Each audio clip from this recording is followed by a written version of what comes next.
이새벽에 우리에게 주시는 하나님 말씀은 시편 73편입니다. 아삽이라고 하는 사람이 시를 제3권을 시작을 하고 있습니다. 내용을 보면은요, 우리들은 이제 흔히들 생각하기를 좋은 사람, 선한 사람, 착한 사람은 그 끝이 형통해야만 하겠고, 또 악을 행하는 사람, 나쁜 사람, 나쁜 데를 괴롭히는 사람, 이런 사람들은 망해야만, 흥하지 말아야만 이것이 옳은 일이다 라고 그렇게 우리들은 생각을 하고 있습니다.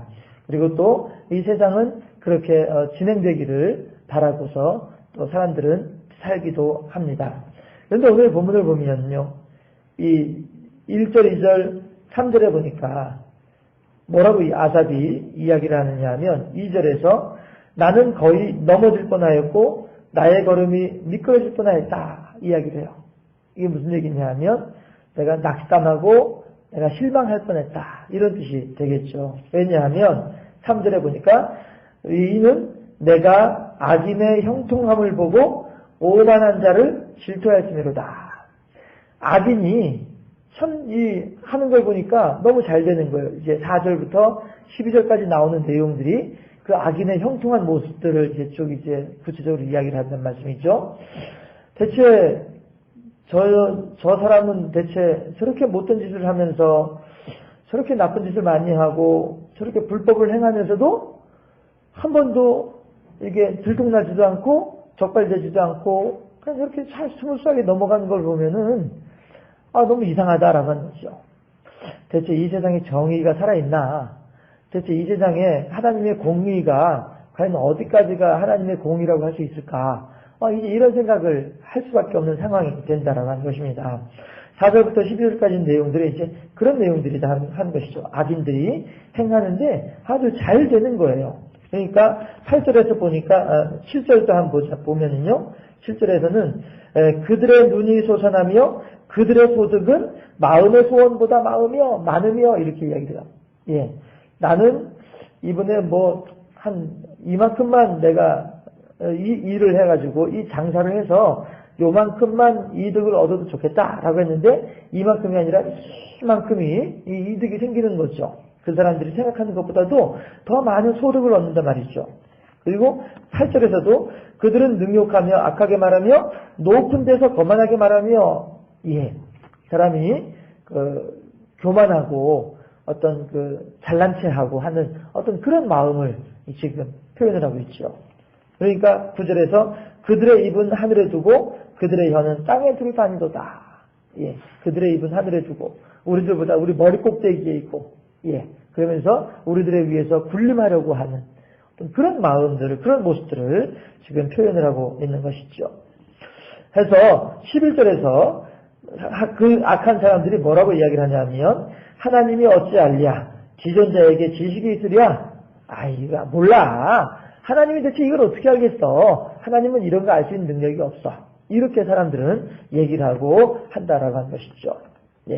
그러면서 12절에서도 이들은 악인들이라도 항상 평안하고 재물은 더욱 불어나는도다 이렇게 말을 하면서 왜 이렇게 악한 사람들이 형통하게 될까? 왜 이렇게 악한 사람들이 잘 될까? 이유가 뭘까? 그것 때문에 2절 3절에서요. 본문 2절 3절에서 그런 것 때문에 악한 사람들이 형통하는 모습 때문에 내가 넘어질 뻔했다라고 하는 것이죠. 그것 때문에 내가 미끄러질 뻔했다라고 하는 것입니다. 내가 낙심할 뻔했어요. 내가 낙담할 뻔했어요. 하나님에 대한 믿음을 다 잃어버릴 뻔했어요. 이런 의미가 되는 것이죠. 그렇게 하는데 13절에 보니까 내가 내 마음을 깨끗하게 하며 내 손을 씻어 무죄하다 한 것이 실로 헛되도다. 이건 내가 그동안에 신앙생활 잘 못했구나. 괜히 신앙생활 내가 괜히 했구나. 저 사람들처럼 나도 악한 꾀를 가지고서 저 사람들처럼 나도 좀 어떻게 또 움켜쥐려고 하면서 그렇게 살아야 되는 건데 아무래도 내가 잘못 살았나 보다. 낙심하다 보니까 이런 생각을 하게 되는 거죠. 그러면서 14절에 보니까 나는 종일 재난을 당하며 아침마다 징벌을 받았도다. 그래요. 하나님 말씀대로 살아가려고 하고요. 하나님 뜻대로 살아가려고 하고요. 하나님의 정의를 실행하면서 살려고 하다 보니까 이렇게 애매하게 어려운 일을 겪고 애매하게 힘든 일들을 당하더라 하는 것입니다. 그러니까 15절에서 지나온 세월에 대한 후회를 하는 거예요. 내가 왜 그렇게 살았던가? 내가 왜 그렇게 하나님 말씀을 붙잡고 살았던가 하는 것을 15절에서 후회하는데 뭐라고 하냐면 후회하는 것이 아니라 다시 한번 돌아보는데 뭐라고 얘기를 하냐면 내가 만일 스스로 이르기를 내가 그들처럼 말하리라 하였더라면 악한 자들처럼 말이죠. 거만한 자들처럼 말이죠. 그렇게 하나님이 없다 하면서 하나님을 무시하면서 그렇게 살았더라면 하는 것이죠. 나는 주의 아들들의 세대에 대하여 악행을 행하였으리라. 내가 지금 그 사람들로부터 애매한 일을 당하고 내가 지금 그 악한 사람들로부터 억울한 일을 겪고 있는데 아마 나도 그렇게 하나님을 잘 믿는 사람을 향하여서 억울하게 강포를 행하면서 지냈을 것이다. 지금 내가 손가락질한 그 사람들처럼 나도 살았을 것이다. 이렇게 얘기를 하는 거죠. 지금까지 나는 어떻게 해서든 하나님 말씀대로 살으려고 노력을 해왔어요. 그렇게 힘써 하다 보니까 애매하게 억울한 일도 당하고 애매하게 욕도 먹기도 하고 애매하게 힘든 일도 겪기도 하고 그런데 하나님은 무시하고 자기 멋대로 살아가는 저 사람들을 보니까 하는 일마다 잘 되고 하는 일마다 형통하더라 하는 거예요.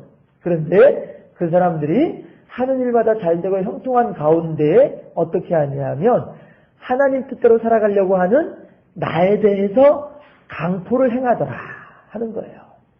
그러니까 15절에서 하는 말이 아마 나도 하나님의 뜻을 무시하고 나도 저 사람들처럼 저렇게 어떤 악행을 행하고 거만하게 행하는 사람이었다고 한다면 나 또한 그렇게 누군가 하나님의 뜻대로 살려고 하는 그 사람들을 향하여서 강포를 행하였을 것이다. 이런 염려를 하게 되는 거죠.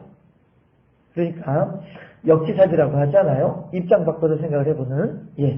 그랬을 때 그래 내가 지금 저 사람들한테 이렇게 억울한 일을 당하는데 만약에 내가 저 입장이었다고 한다면 내가 저 사람들처럼 하나님이 어디 있어? 내가 하는 일을 하나님이 어떻게 알아? 이런 생각을 가지고 나도 저런 사람들처럼 살았더라고 한다면 나도 저 사람들처럼 하나님을 잘 믿는 사람들을 괴롭혔겠지. 이렇게 생각이 들게 되는 것이죠. 이런 것들을 깨닫게 되는 것이죠. 그러면서 16절에서 내가 어쩌면 이를 알까 하여 생각한즉 그것이 내게 심한 고통이 되었더니 무슨 얘기예요? 그렇다고 한다면 이 상황 속에서 나는 지금 어떻게 내 생각을 정리를 해야 되지? 고민스럽네 이거죠. 악한 사람들처럼 살자니 하나님이 두렵고 또 그러면 하나님을 두려워하면서 살자니 악한 사람들이 나한테 행하는 일이 너무너무 억울해서 속상하고 어떻게 해야 되겠냐 하는 거죠. 나는 그러면 악한 사람처럼 살아야 될까? 모르겠다. 그냥 하나님 뜻대로 살아야 될까? 악한 사람이라면 다시 말씀드리지만 악한 사람이라면 이 땅에서 살아가는 동안에 형통한 것처럼 보여요. 자기는 형통하지만 누군가 하나님의 공의대로 살려고 하는 하나님의 뜻대로 살려고 하는 그 사람들을 괴롭히는 일이 생기게 돼요. 그런데 또 반대로 하나님 뜻대로 살아가려고 하다 보니까 이 세상에서 한많은 이 세상 너무나도 힘들고 어렵게 살 수밖에 없는 그런 상황이 된다는 것이죠. 그렇다고 한다면 내가 이 상황 속에서 어떻게 결정을 해야 되지? 내가 어떻게 살아야 될까? 이거를 걱정하는 거죠. 그런데 이거에 대해서 정답을 못 내리는 거예요. 아삽이라고 하는 사람이 정답을 못 내려요. 그러니까 16절 하반절에 뭐라고요? 그것이 내게 심한 고통이 되었다. 큰 고민거리가 됐다. 근심거리가 됐다. 머리가 아프다. 이렇게도 못하고 저렇게도 못하고 어떻게 해야 되는가? 이렇게 하는 거죠.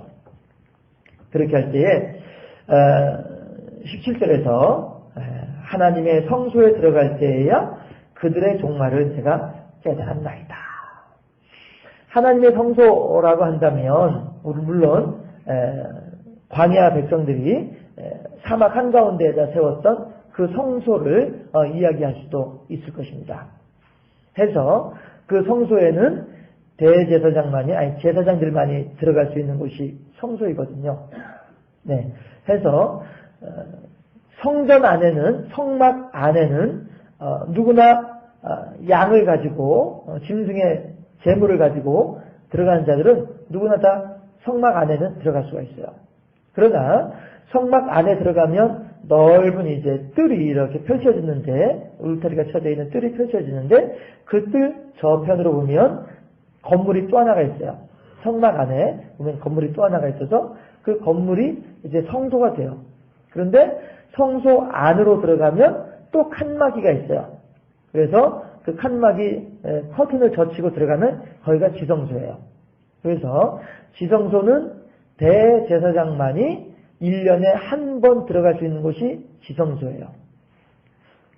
하고 그 다음에 성소는 이제 제사장들이, 대제사장이 아니라 일반 제사장들이 들어가가지고 호롱불이 있거든요. 등잔이 있거든요. 이제 그 등잔에 심지가 이제 어떻게 되어 있는지, 심지가 너무 기름을 부어 놓고서요. 심지가 너무 낮으면은 불이 환하지가 못하죠. 대신에 심지가 너무 높으면은 끓음이 생겨버리죠. 그렇죠? 그러니까 그런 것들을 이렇게 보면서 심지 높이도 이렇게 맞춰가지고 불도 환하면서도 끓음도 생기지 않게 그런 것들도 보기도 하고, 그 다음에 떡상이 있어요. 하나님께 드리는 떡상이 있어요. 그래서 그 떡이 이제 아직 딱딱한지 마르지는 않았는지, 호기가 좀 너무 오래돼가지고 곰팡이가 생기지는 않았는지, 일주일에 한 번씩 이제 꺼냈다 집어넣고 이렇게 새롭게 떡을 만들어서 넣어놓고 하거든요. 그런 거 이제 바꾸기도 하고. 그 다음에 또 향단이 있어요. 향을 피우는 향로가 있어요. 그래서 그 향로에도 향가루는 많이 있는지, 이제 향가루도 넣기도 하고 이렇게 하는 일들을 날마다 이제 하는 게 제사장들이 이제 그 일을 해요. 그래서 성소는 아무나 못 들어가고 제사장들만이 들어갈 수 있는 곳이 성소예요. 그리고 이제 그 성소 휘장을 젖히고서 안으로 들어가면 지성소가 있었는데, 지성소 안에는 대제사장만이 1년에 한 차례 그 사람들의 달력으로 7월 10일 날, 이스라엘 사람들이 사용하는 달력이 따로 있거든요. 그래서 그 사람들의 달력으로 7월 10일 날 이제 하루 1년에 한 번만 딱 들어가는 곳이에요. 그 세례 요한의 아버지 사가랴가 세례 요한을 낳을 것이다 라고 하는 예언을 받았던 곳이 바로 그 지성소예요. 예. 아무튼 간에 그렇게 하는데, 여기서 지금 시편 아삽이 말하는 성소라고 하는 것은 하나님의 뜻을 구체적으로 깨닫게 되는 그 순간을 이야기하는 거예요. 그러니까 눈에 보이는 성소에 들어가는 것보다는 어떤 영적인 의미에서의 성소, 하나님께 한 걸음 더 나아가 보니까 아무나 갈 수 없는 그곳이지만 내가 담대함을 가지고 예수 그리스도께서 십자가에 달려 돌아가심으로써 성소와 지성소 사이를 가로막고 있었던 모든 휘장을 찢어버리셨잖아요. 그렇죠? 해서 누구나 이제는 지성소 안에까지 들어갈 수 있는 길을 열어놓으신 분이 예수님이신데, 지금 그렇게 하면서 우리로 하여금 뭐라고요? 하나님 예수님을 믿는 그 믿음으로 담대하게 하나님 앞에까지 나아갈 수 있게 되었도다. 히브리서에서 그렇게 말을 하잖아요. 예. 그런 것처럼 지금 아삽이라고 하는 사람이 그 성소로 들어가는 거예요. 하나님을 믿는 믿음의 담대함을 가지고 성소 안에까지 들어가 보는 거예요. 하나님 앞으로 한 걸음 더 나아가 보는 거예요. 그렇게 해보니까 알겠는 거예요. 깨달아지는 거예요. 예. 하나님 앞에 나아가 보니까 깨달았나이다. 그들의 종말. 악한 사람들을 보니까, 야, 이 사람들이 말이야, 너무, 내가 어떻게 행동을 해야 될지 헷갈리고 했었었는데, 이 사람들이 마지막이 어떠한가를 하나님께로 한 걸음 더 나아가 보니까 깨달아 알겠더라.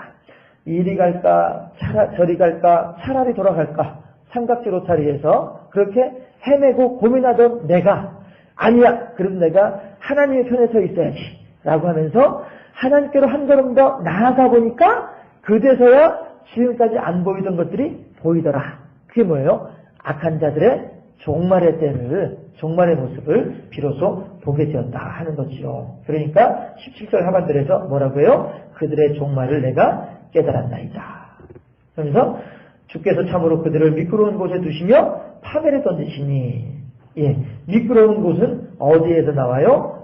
본문 2절에서 나오잖아요. 이 아삽이 한참 고민할 때, 아삽이 한참 어려워할 때, 이때 왜 어려워요? 저 악한 사람들 때문에 내가 괴로움을 당하니까 낙심하게 된단 말이죠. 절망하게 된단 말이죠. 그랬는데 가만히 보니까 하나님께서 그 악인들이야말로 하나님의 성소에 한 걸음 더 나아가서 보니까 그 악인들이야말로 하나님께서 미끄러운 곳에 두셨구나. 넘어지는 곳에 두셨구나. 파멸당하는 곳에 두셨구나. 하나님의 공의가 여기에 있구나. 하나님은 역시 살아계시는구나. 그걸 알게 되는 거죠. 악한 사람들은 하나님이 대체 어디 있냐, 우리가 하는 일들을 전혀 모르고 있다, 이렇게 생각들을 하고 이렇게 기고만장했지만, 그러나 하나님께서는 그들을 반드시 멸망시키시더라. 19절에서 그들이 어찌하여 그리 갑자기 함께 되었는가? 놀랄 정도로 그들은 전멸하였나이다. 사람이 20절에 주여 사람이 깬 후에는 꿈을 무시한 것 같이 주께서 깨신 후에는 그들의 형상을 멸시하리이다. 예, 하나님께서 그들을 이놈들 하고서 한번 이렇게 딱 하면은 다 끝나버린다. 이런 의미가 되는 것이죠. 그러면서 결국 시인 아삽이 고민했던 내용들이 이제 이 뒤에 나오게 됩니다.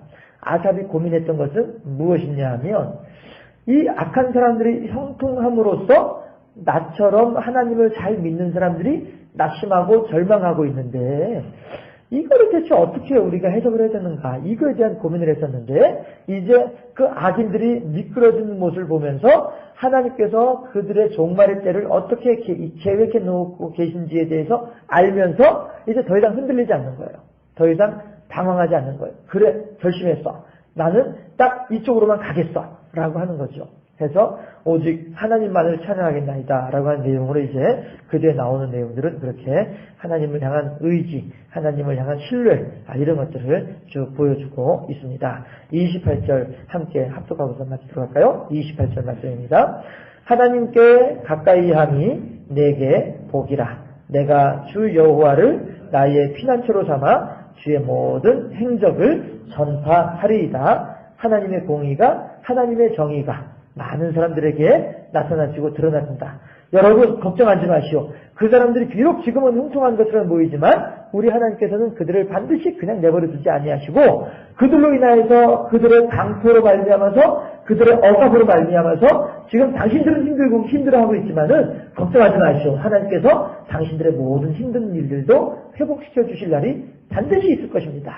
이것을 지금 아삽은 고백하고 있는 것입니다. 우리들도 이 세상 살아가는 가운데 때로는 하나님을 믿는다고 하는 이유 때문에 어려운 일을 겪고 힘든 일을 겪을 수 있겠지만 아삽처럼 이렇게 흔들릴 거 없이 망설일 거 없이 내가 잘못 생각하고 있는 거 아닌가 그럴 거 없이 오직 한 분 하나님만을 의지하면서 한 분 하나님만을 향한 분명한 신앙을 간직하고 나아간다면 반드시 여러분들에게도 그런 형통의 은혜를 풍성하게 더하실 줄로 믿고 그 하나님을 의지하는 복된 삶을 살아가는 우리 모두 될 수 있기를 주님의 이름으로 축원합니다.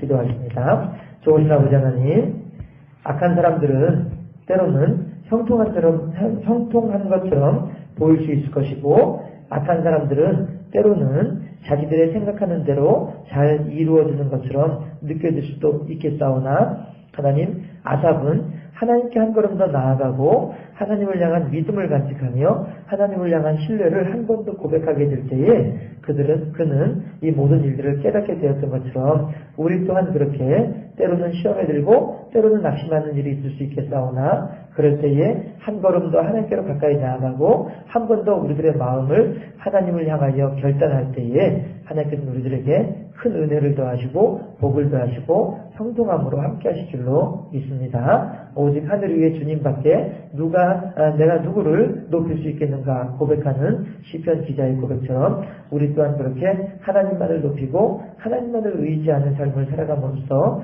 많은 사람들에게 소망을 심어주고 많은 사람들에게 희망을 나누어주는 하나님의 편에 서 있는 빛의 역할을, 소금의 역할을 잘 감당하는 하나님의 사람이 될 수 있도록 우리 모두를 인도하여 주시옵소서. 감사하고 예수 그리스도 이름으로 기도하옵나이다. 아멘.